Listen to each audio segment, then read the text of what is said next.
So good afternoon, everybody. Um, Good afternoon, ma'am. so I visited some of the important concepts which are required in an access controlled model and how the accesses are being given to the specific subjects on the basis of the privileges to access the objects residing into the system. So we discussed about the two approaches. One was the DAC and the other one was MAC. So there are specific representations which are used in discretionary access control and the other representations and certain different security policies which are present in a mandatory access control system. Okay, so in case of a Mac, what is done is normally the multi-level hierarchy or a multi-layer security is the actual model on what basis the access to the subjects, uh, the access to the objects by the subjects is being granted.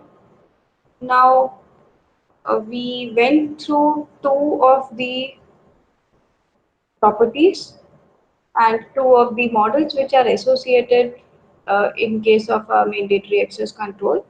There are multiple models, but over here we are only discussing the two major models.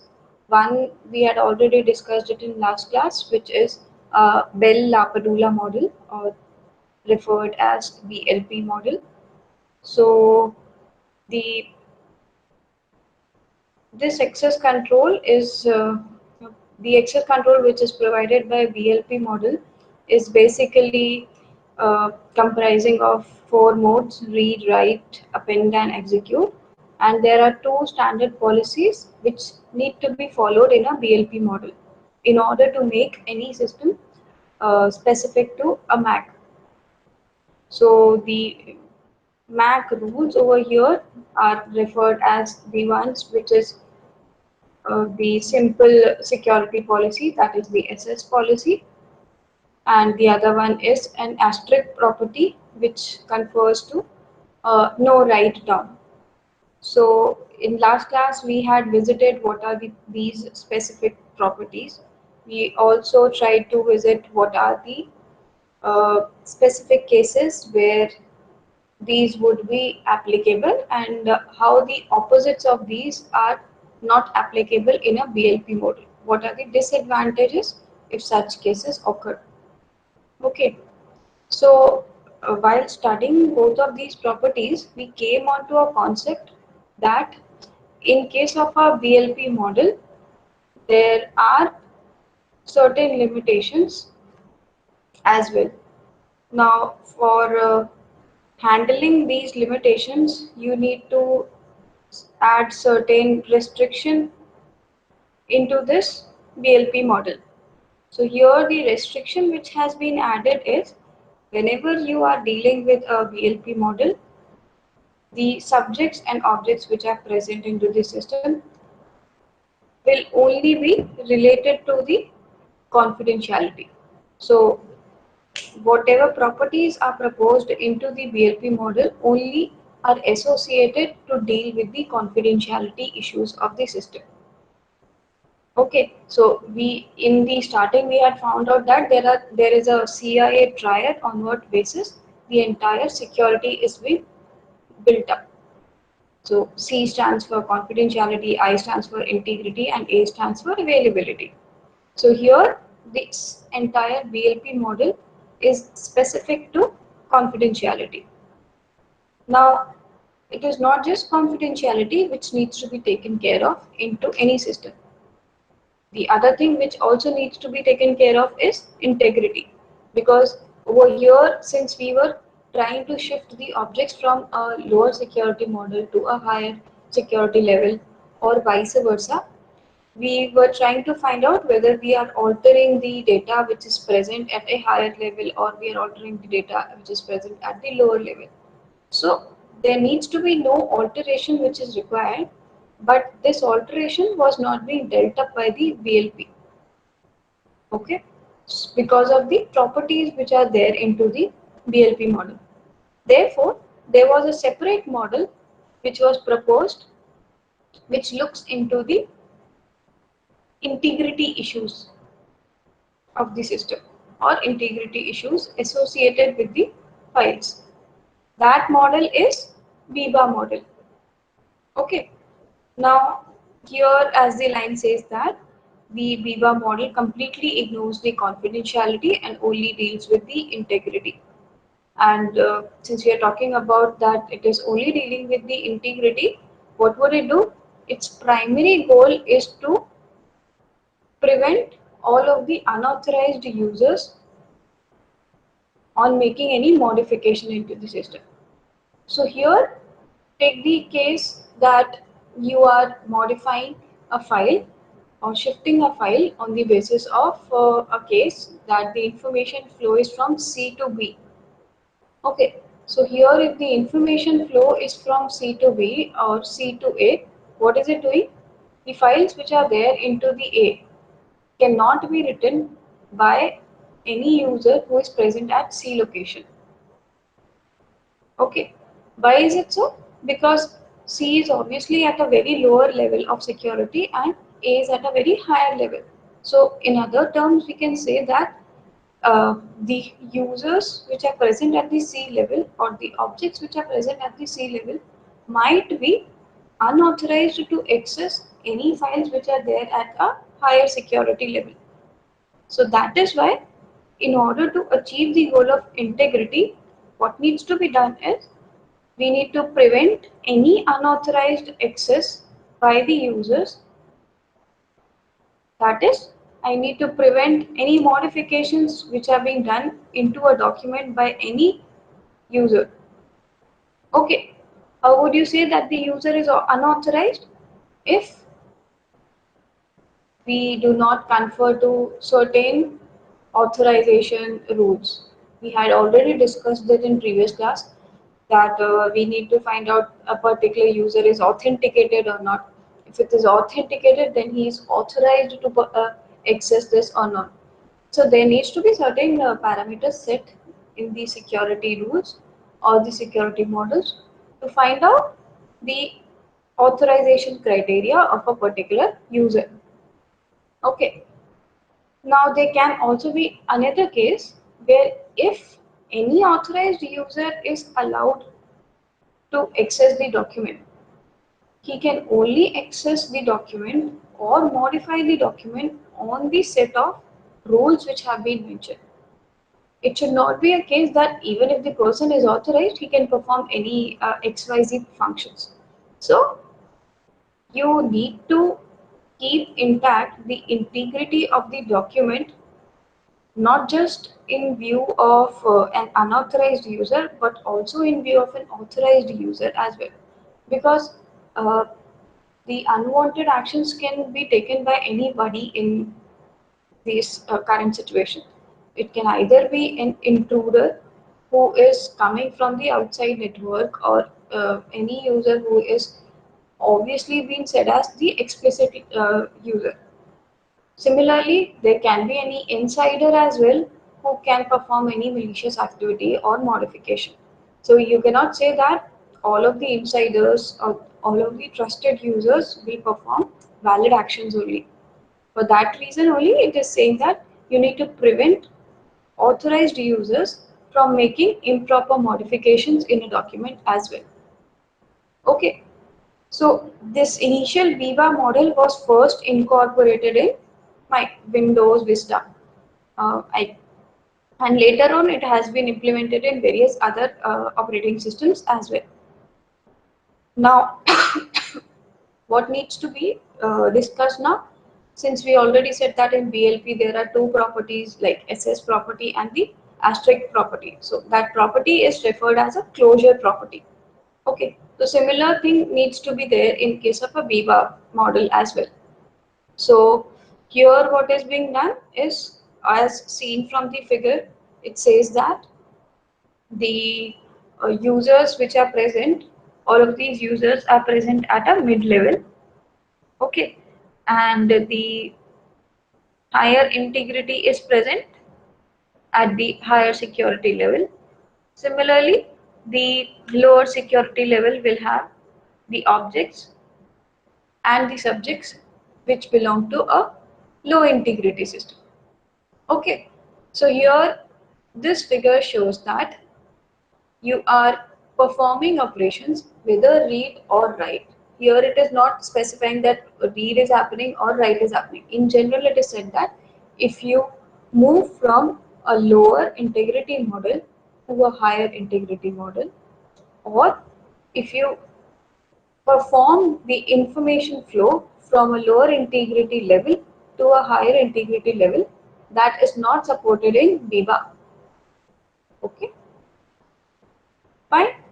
Now, what happens actually here is you can move the higher integrity level data to a lower integrity level data, saying that the data which is present at this level is always assumed to be correct. So if I would modify the other values which are present at the lower level, this would be accepted. Okay. Now here the properties which are specifying is no read down, no read down, that is referred as simple integrity theorem, and the other one is no write up. Okay. Now in case of BLP, if I compare both of these, I had no read up and no write down. Clear? Uh, I hope you would have gone through the slides I had given it to you. Okay, so I would like to ask few questions from here onwards. If I operate no read down, okay, if I operate no read down, that is simple integrity theory. Clear? Will there be any modification done in the integrity of the data, or are there any cases that would lead to the violation of integrity?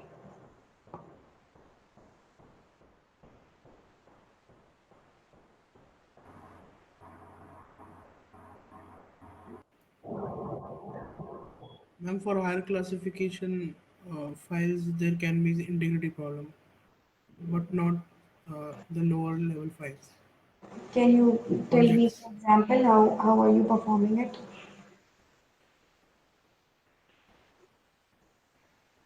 What do you mean by higher classification data?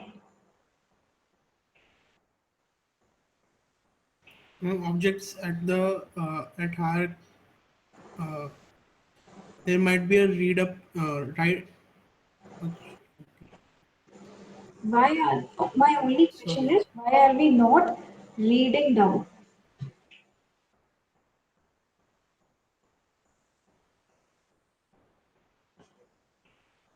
Bharat, are you there? Yes, ma'am. Hmm. Why are we not reading down?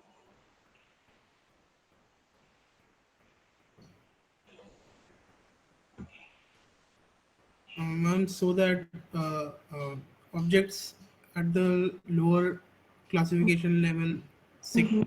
or lower class cannot be read or made or changed. No. If I'm reading the data which is present at the lower level, okay, what problem can arise? I'm only reading the data.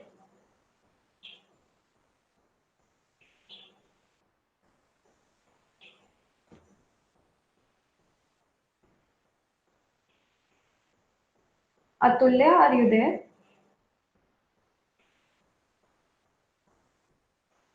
Yes, ma'am.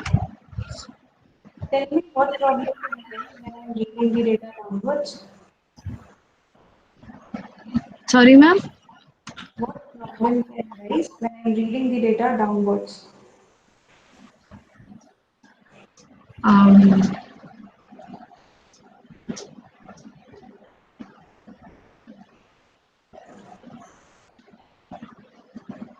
You guys to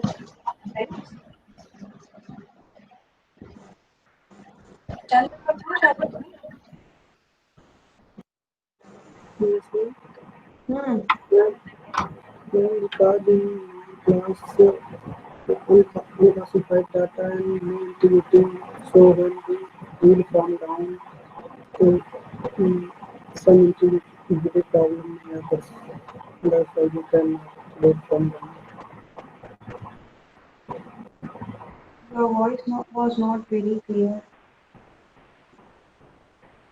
Ma'am, from down there is no integrity.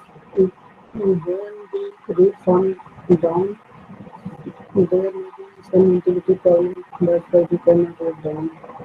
Integrity problem will come. Yes, ma'am. What integrity problem will come? Data integrity. Yesterday I gave you a swap example.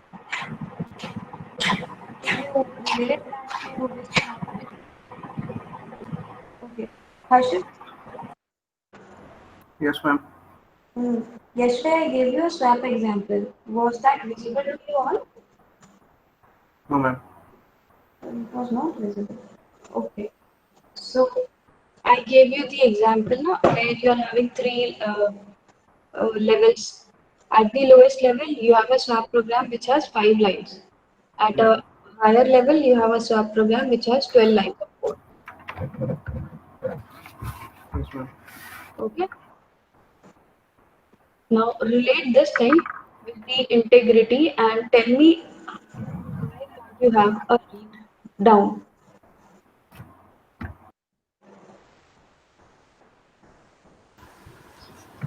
Ma'am, Ma'am, if we, We can obtain corrupted data from lower levels. you can obtain corrupted data from lower level. Anybody else? ma'am, if we read downward, there will be some modification in the objects file. Na? Then maybe Hmm. it will create problem. Okay. Had it been the reverse example, that at the B level you're having 5 lines, 5 lines, and at the C level you're having 12 lines. Okay. Yes, So, ma'am. as per my knowledge, I say that having 12 lines just for a swap program always makes me believe that there is some other code which has been inserted along with the swap program at the C level.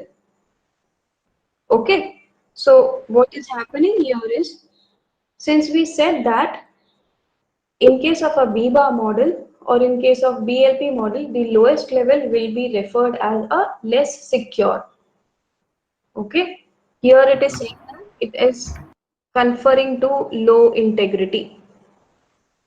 That is the lowest.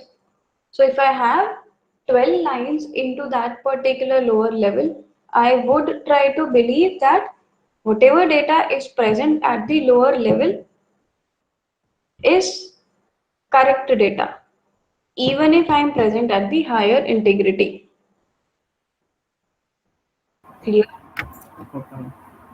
Okay, so for that very reason, it's a very simple thing that I already believe that the lowest level is the less secure, but I am not very sure that what data I have is the correct data, because parallel operations can be performed into the system.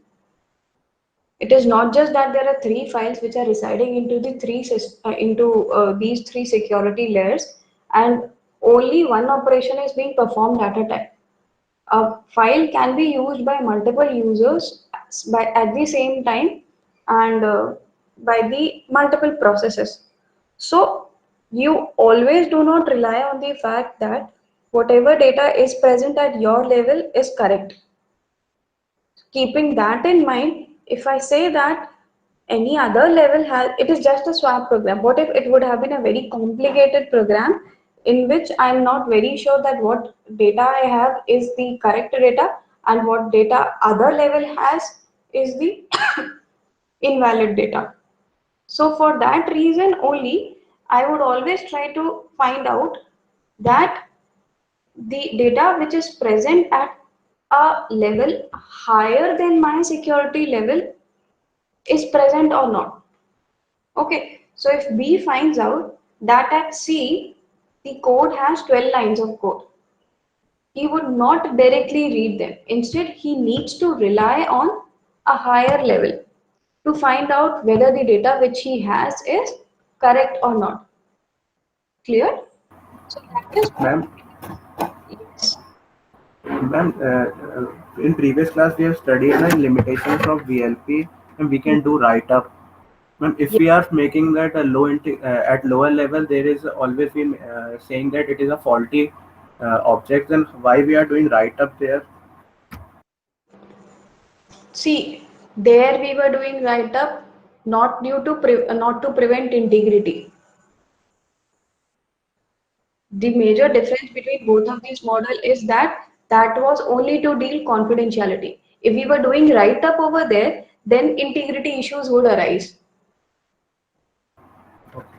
Okay, that is why we are saying that the previous model only deals with confidentiality and the current model only deals with integrity. And if I need to have both of these, confidentiality and integrity, there needs to be other model which needs to be accepted. Okay. Okay, so the property which is vice versa then the BLP model over here is that you do not have to read down, neither do you have to write up, just to deal with the integrity issues. Okay, so this says here that why no read down? It says that a higher integrity object may be modified based on a lower integrity document. Same example which I told you. So that cannot be trusted.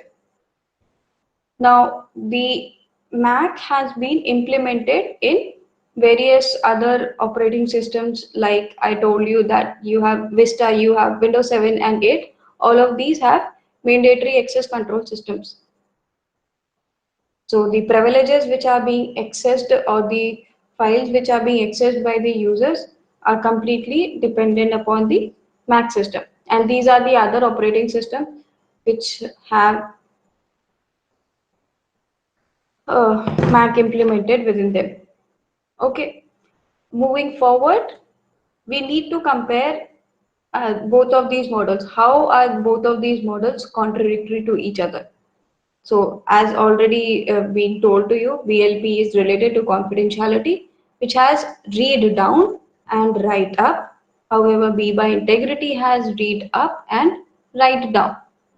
Okay, now the problem comes in, we are not only targeting confidentiality, neither are we individually targeting integrity. We need a system which needs to obey all of these important two or three pillars of for the entire security enabled system. Okay, so what do we do is that what would be the case when you want both the confidentiality and integrity? In some cases, what can be done is that you need to classify the data and the subjects. Now, that data in which confidentiality is a major issue, for that case, you will use and refer BLP. While the cases where integrity is used, you will consider a BIBA model. Okay, now in reality, what happens is that we are majorly focusing upon BLP because confidentiality is given higher weightage than integrity. Now, why is it that confidentiality majorly is related to authentication? Okay. Now, when a particular user is authorized and authenticated and then authorized to access it, there would be coming a hypothesis that once the user is authenticated pretty well, only then he can perform the operations and he would perform the operations within its boundary. Integrity is not given more weightage. Reason is that since the Modifications which are being done will always be done by the users. The data transfer can only happen, or the file transfer can only happen from one user to the other user, and the access can only be granted once the user has been authenticated. So we are in a belief that if I obey to the authentication rules, there would not be any malicious modification or unwanted modification into the document done. Okay, but that is not a very standard case. This is not a case that I'll always assume that the valid user will perform normal modifications only. So, which led to the existence of a newer model that was a role-based access control. So, it would be said that confidentiality and integrity completely depends upon what is a particular user's privilege. Okay, if a user is given privileges to write and execute, so this would mean that he also needs to be dealt with confidentiality and integrity associated. What if the user is only given the privileges just to read? So it would only require confidentiality in that case. Okay, so there comes the new model which is referred as a role-based access control model. So here what is done, depending upon the roles which are assigned to the user, the access rights have been divided. Okay, now uh, I gave you an example where it said that you have managers and you have customers. So you would find what rights are being given to a manager and what rights are being given to a customer. Obviously there would be certain authentication rights, there would be certain read write differences between both of these. Okay, so on the basis of the rights and the privileges which the users have, you can be assigned specific roles, or I can say it vice versa, depending upon the roles which a particular user have, I would be assigning rights to them. Okay. Now, what happens is these assigned roles to a particular user can either be static or dynamic. Static, why is it static or dynamic? Static would happen only a case that if a manager had been allotted, he would perform only these three functions in the entire lifespan. Dynamic, depending upon the hierarchy of the managers, I would scale the rights or the roles of that particular manager. So I can add and delete the privileges accordingly. Okay. Now, how do you store all of these informations? In that, you had a representation which was access matrix model.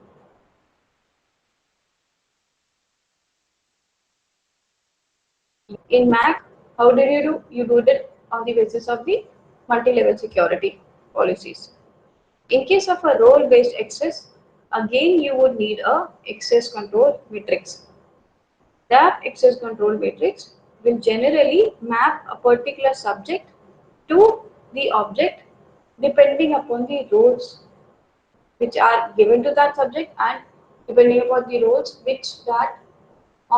depending on the roles uh, which can be performed on that particular object. Okay, so here this gives you an example that this first table is there where U1 to UN, fine, these are the users, and R1 to RM, let's say, are the number of roles. So this can be user 1, roles can be he would write a document, he would create a document, he can delete a document, he can access all of these documents. So on the basis of this, you develop a access matrix. Okay, now you have a table or a matrix which only maps the user and the roles which those particular users have been assigned. What needs to be done now is you need to find out the mapping of the objects as well and the mapping of the roles. So the other one tells you that whatever roles are there, roles can be, you can be manager or you can be anybody else. These are the manager. So these are the roles which are being associated to all of the users, and then you have the files which are residing, files or the processes which are residing onto the system. So if any person with role R1 is there and he needs to access F1 file, he would access it, he would access F1 on the basis of privilege which is read. So it can be user 1 who has role 1, he can access file 1 in read mode. Similarly, U2 is also having role 1. So U2 can access file F1 in read mode. Okay, so here what is there? There are two tables, one which maps the user with the roles and the other one which maps the roles with the objects having the privileges into the individual cell. Okay, now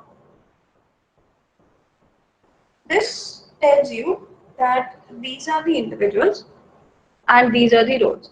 So there can be multiple individuals having similar role and accessing similar servers as well.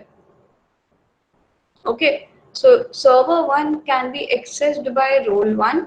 Similarly, server 2 can be accessed by people with role 2. Okay, so it doesn't mean that there can be only one-to-one mapping. There can be many-to-one mapping and one-to-many mapping as well, depending upon what all resources are there onto the servers. Okay, now this as of now is static. It has been given. Now the users which are present into the system can have modifications into the roles, and depending upon the modification, the resources which they want to access it can be accessed. Okay, now if I talk about what is a privilege in case of a role-based access control, um, let's take the example here. So this is a standard example of any institution where the top or the root node is being occupied by the director, the lowest node is occupied by the engineering department. Okay, so there can be individuals which are associated to these nodes. There can be one individual, there can be multiple individuals as well. Just like you can say that the engineering department can have multiple values within it, which is engineer 1 and engineer 2. Similarly, engineer 1 can also have different classifications within them. That is, there can be multiple levels or multiple engineers in different domains. Okay, among all of those engineers, there would always be one project lead, and among all of those project leads, there can only be one director. Fine. So depending upon the roles which are associated to the particular individual, you would be having privileges assigned. Okay, so the privileges are referred as permissions to either create a particular object, to destroy any object, or to transfer the rights to that, or to transfer the information from one subject to the other subject. Okay, So here this is saying that a user is assigned to a role that allows him or her to perform only what's required for that role. It's well understood. Uh, no single role is given more permission than the same role for another user, as seen from the previous figure.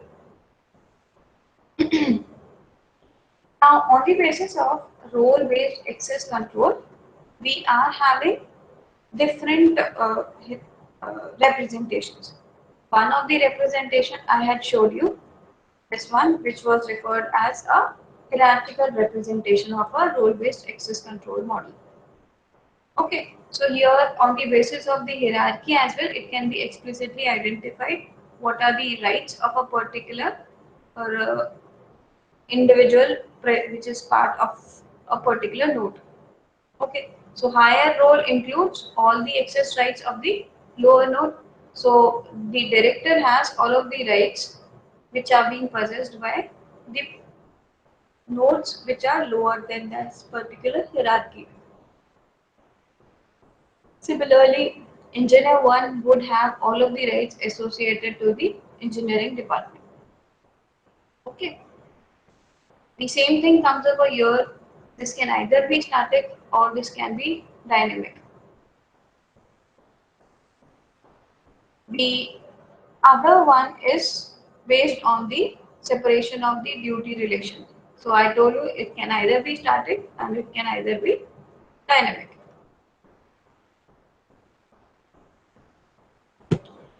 Now, in case of the major components which are required in an RBAC is, as already discussed, you will require users, you will require the roles associated to them, the operations like create, delete, confer, which were read in the DAC commands, all of those operations can be used.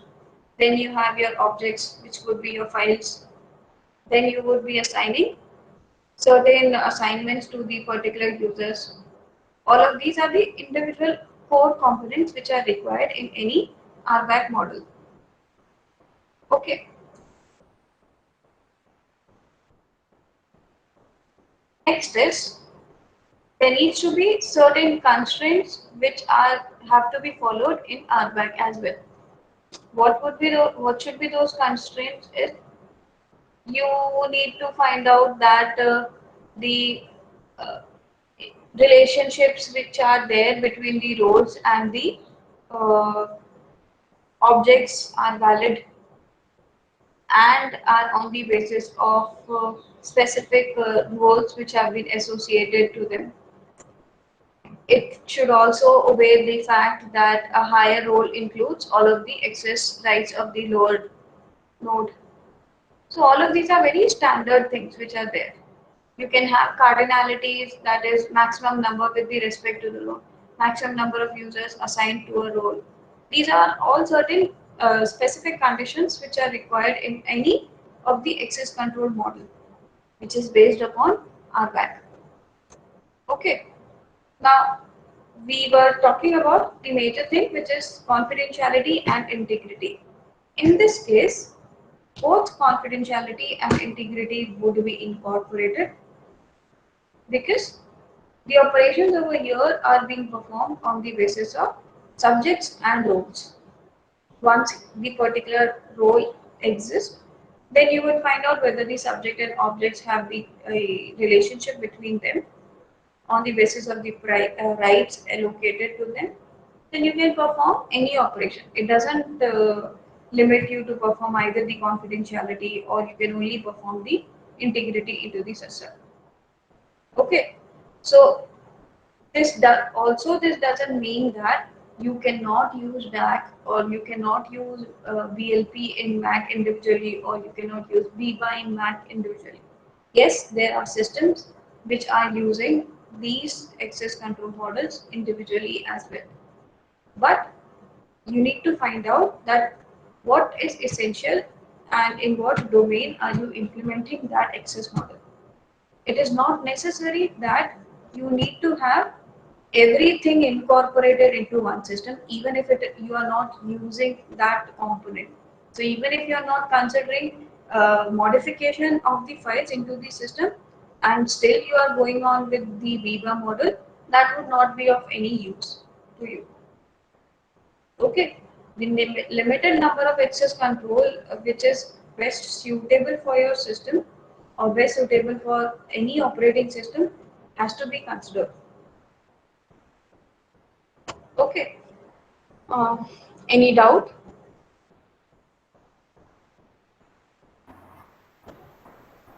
Ma'am, if we are using hierarchical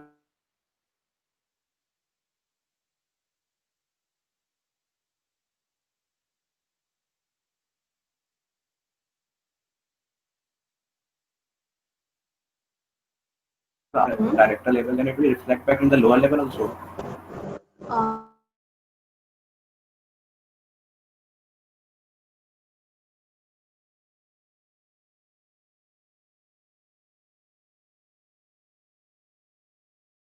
Level and the most secure.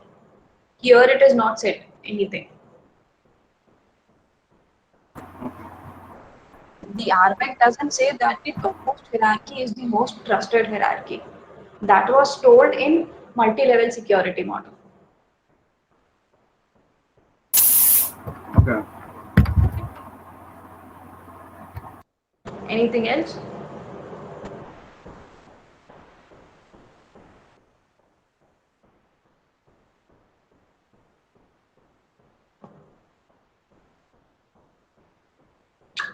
If not, write 2 questions, search out the answers, and we'll discuss in tomorrow's class. First question.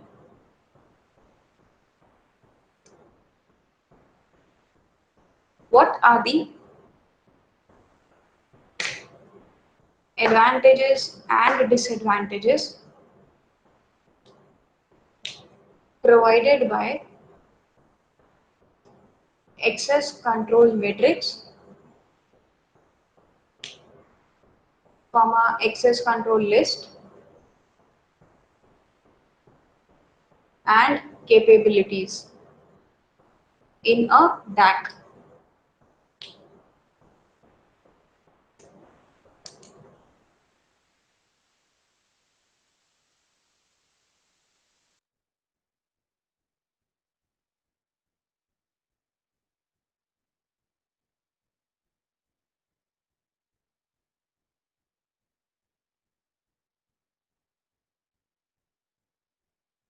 To be used.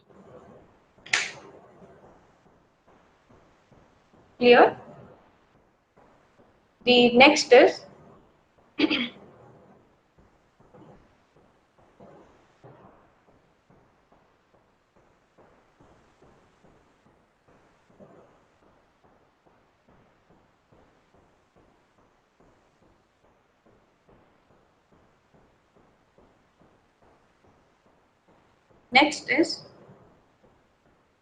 what are the cases in which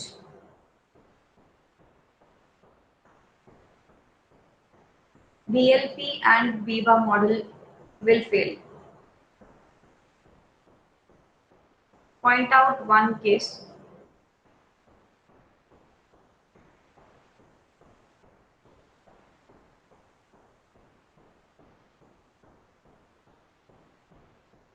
Okay. Clear with the questions? You do not need to submit these assignments. We will discuss these. So, but still you need to figure out what are the answers for these questions. Okay.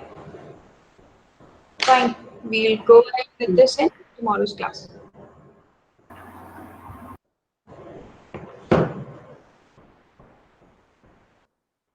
Okay. Thank you, ma'am. ma'am. Thank you, ma'am. Thank you.